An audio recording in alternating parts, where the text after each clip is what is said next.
Hey guys, it's GoNix14 and I'm here to bring you a gameplay review of NCAA Football 13. The demo just came out last night for the PlayStation 3 users like myself, so I'm finally getting my hands on it about 2 days late. Going to be doing Alabama and LSU for this game. At the time of this game, it's going to be between the number 1 and the number 2 teams in the nation. But aside from that, I'm really just looking at the gameplay itself as a whole and trying to get a good feel on how things are going to be this year. Gameplay wasn't really that much different. There were some new additions into the game that I really appreciated, and I'm glad that they put in. Was some things I wasn't that much a fan of. All in all, I think it's going to be a great game. I think NCAA 13 is going to be something that's worth spending my money on. There are some things that, like I said, need work, and I'm going to dive right into it and let you guys know about what those are as the game plays on. Now, the game I did was really long, so I split it up into 2 parts, and this is only going to be the first half. As you can see, this is going to be a night game, and one of the things that EA has always done is a good job with is the transitions throughout the game. You know, it gets darker and later on in the game and whatnot. My thing was about this game, things that I liked. The gameplay was pretty solid. Overall, I enjoyed it. I didn't feel I was cheated.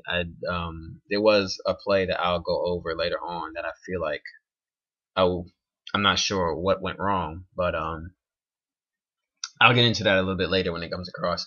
As you can see, the LSU Tigers are ready to roll and try to upend the Alabama Crimson Tide to come in this game with number 1 seed. They got the tiger in its cage with the cheerleaders on top of it as always. Got the win bar. Some, simple, subtle things that you can see EA decided to put into the game. I think they started this in NCAA 12, I believe, if I remember right. And it's a pretty cool addition, it makes you feel like you're at the field and everything's normal. I like this part here because the kicker here gets a little bit distracted by a gigantic Bengal tiger. I'm sure the rest of you probably would too, so I don't feel too bad for him. But anyway, LSU comes in this game loaded on both sides of the ball. They've got Tyrann Mathieu, Zach Mettenberger, Russell Shepard, Spencer Ware. Just some of the names I'm rattling off here that are going to be big time players. Alabama, is not without their fair share of hot players. AJ McCarron. They've also got Eddie Lacy at tailback and Nico Johnson on defense. So here we go. Gameplay underway as LSU wins the toss and decides to give it to me first. Take this one out of the end zone, which wasn't the smartest idea on my part because I only make it to about the 16-yard line. And as soon as we get in the game, we already have the studio update with Texas taking out Texas Tech. I do like the studio update idea. 2 things I noticed about it. One, a lot of times the quarterbacks in the games have really poor passer ratings. Like here, Georgia Tech's quarterback was 9 for 15. I missed the other one, but most of the parts I've been noticing that they've been under 50%, which I'm not sure if that's just the demo or later on.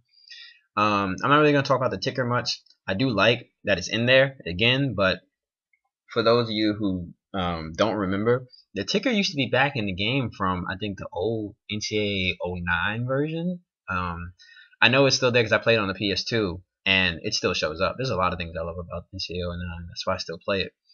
But let me not get into that. Let me talk about NCAA 13. So here we go. 2nd and down. I make a nice pass play. Fits right into the receiver's pocket, and the cornerback came up and took a good hit on him. So here I drop back to pass. I almost ran out the pocket, and I threw a really bad pass on there. Ended up throwing an interception. Threw that pass in front of the linebacker. I thought I could get away with it, but yeah, turnover right there. As you can see, earlier mentioned Virginia Tech, the quarterback was like 17 for 31, something like that. Here, the quarterback's 16 for 36. The other quarterback's 14 for 29. So you see, the passing numbers, accuracy-wise, is a little bit concerning for me if that's what's going to be like during the dynasty, because I'm a big dynasty guy when it comes to these type of games.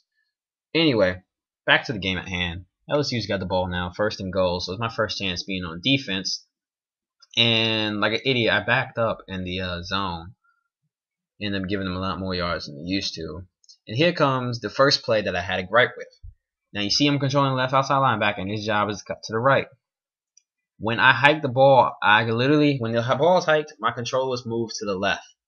The linebacker moved to the right first. I don't know if that's just a case of I should have audibled his position or whatnot, but I don't like that in the sense of I wasn't able to immediately move my player to the spot that I knew he was going to go to. Because in my head, I knew that running back was going up the middle. I knew he wasn't bouncing the outside, but my man jumped to the right a little bit and they gave him the open lane. I don't know if that's just me or that's just something in the game, but it's just one of the first things I was like, I was kind of mad that it happened. So anyway, LSU's up 7-0. I'm gonna kick it off. So now I'm already playing down, and I don't know what difficulty I'm playing on. So I'm kind of in the back of my head like, crap, how am I gonna lose on whatever difficulty this is? I usually play on All American or Heisman. Heisman used to kind of cheese on some cases, so I jumped down to All American, which feels a little bit more realistic. Anyway, get the ball. We are around the 25, so I'm gonna start passing again. Now that I realize the mistakes I made, as you can see, that little feature that they have with the button icons where they don't pop up when open, it's a good. I think it's a good idea for a lot of players who just want to play for fun. So you know the passes are opening guys. And things like me, I probably gonna look to see if I can turn it off, only because I think turning it off makes things a little bit more difficult. You got to know who's open and who isn't. Like it's a good benchmark tool to use to kind of break yourself into the game until you feel comfortable enough, in my opinion. So if there's an option to turn it on and off, I think that's gonna be pretty cool. Anyway, get the pass over the middle. That nice little pass. I didn't lead the receiver. I kind of threw it to where he was gonna be at though, just by pressing the receiver button. And I like that right there, that run right there by Lacey, because it took him a minute to get between my two not two offenders, the two offensive linemen, because they were kind of a little bit squished together. So the physics engine is pretty good. I can't just like warp my way in between through the offensive line. I have to truly find my hole and make another good pass there. I really didn't use some of the features as much as I wanted to. Now that I look back on it, I should have used the lead receiver a little bit more, but I was only really passing it short routes to open guys. I think it's forced I have it, and I didn't really use the pocket dip and dive, as you will notice earlier. Now, it's a cool thing I just noticed on the bottom of the screen was the ESPN score alert with Florida scoring. I didn't notice that while I was playing, but that's a cool little feature that they got in there. And the running game's been pretty strong, which I'm surprised about. Again, I think that's just the difficulty. I have to see what it's like when I finally get the game, which actually drops on my 21st birthday. So that's pretty cool on my part. Good Christmas present for me. Birthday present for me. So with the end of the first quarter, I'm already down 7-0. So we're driving downfield, hopefully get back into this game and make up for my earlier mistakes, because I basically gave them the first 7 points of that interception. But so far, I'm happy with the game. I'm liking what I'm seeing. So we get into the second quarter, and 2nd and 3. I'm fairly into LSU's territory, so we're gonna try to pass it. And right here, I kind of rolled out because my lineman let the defensive lineman go. So once I rolled out, I kind of didn't really stare down the left side of the field, which I hate in my own mind, because it kind of messed up my whole vision and everything. And I threw it into coverage. I threw a bad pass. I'm just glad it wasn't picked off. I tried to needle it to the L1. It was I think the tight end, but I couldn't get it to him. So 3rd and 3, decided to do a draw play, which actually worked out pretty well. The linemen made a huge hole for him straight at the middle, and I think they were in man. No, they might have been in zone. I think that's why there was nobody there waiting for me. So we get the first down, and on this play, okay, I think this play is a good example of the leading receiver, because I did the play action fake, which was pretty fast, but I moved to the left, so you saw that defensive end coming on to hit me, so I kind of threw the pass a little bit fast, but I held the left stick to the right when I threw it, so it kind of led the receiver off, but he was out of bounds, and they called it incomplete. But I like that, though, because it shows that you can pinpoint the spots where you want to throw it to receiver to, and it made it really cool because it was a different catch animation, something different. Made it seem like I was actually controlling the aspects in the game besides just throwing the ball up in the air.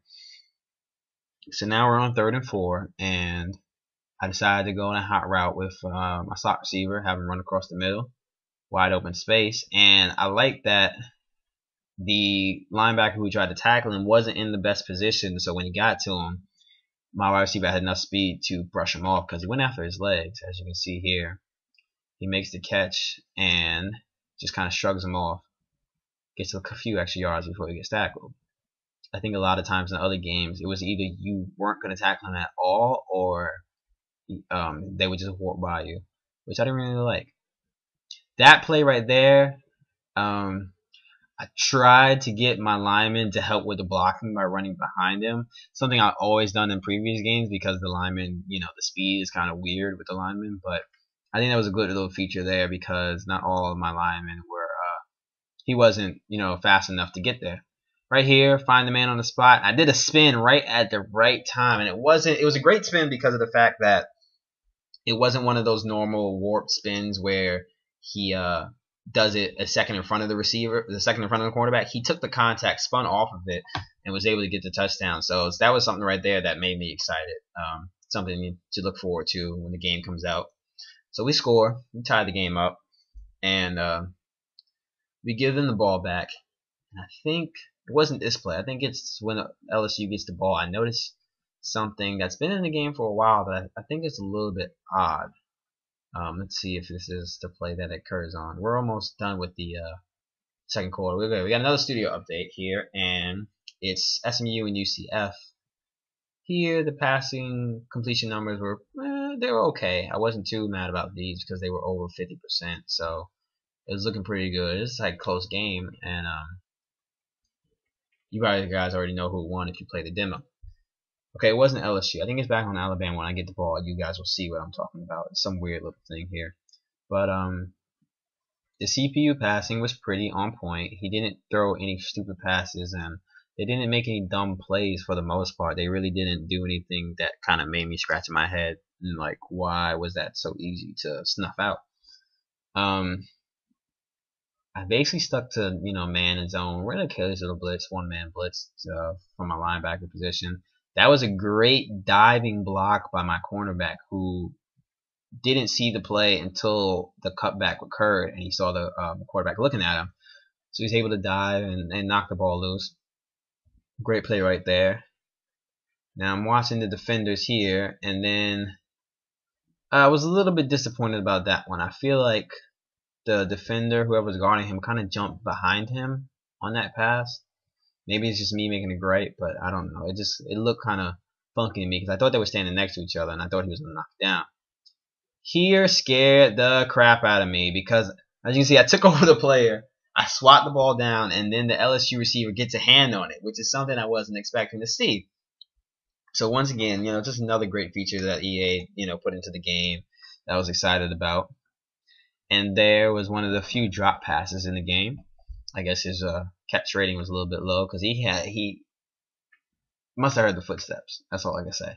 Heard the footsteps behind him. This is the play that made me mad. Right there, if you guys can see it, 33 gets wide open because I'm running a zone, and the free safety stands completely still unless the guy get behind him.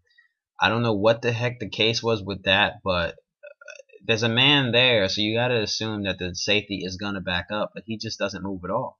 As you can see right there, he doesn't move until the ball is thrown. In that cover 3 zone or cover 2 zone, whatever I was doing, he should have been backing up once the man entered his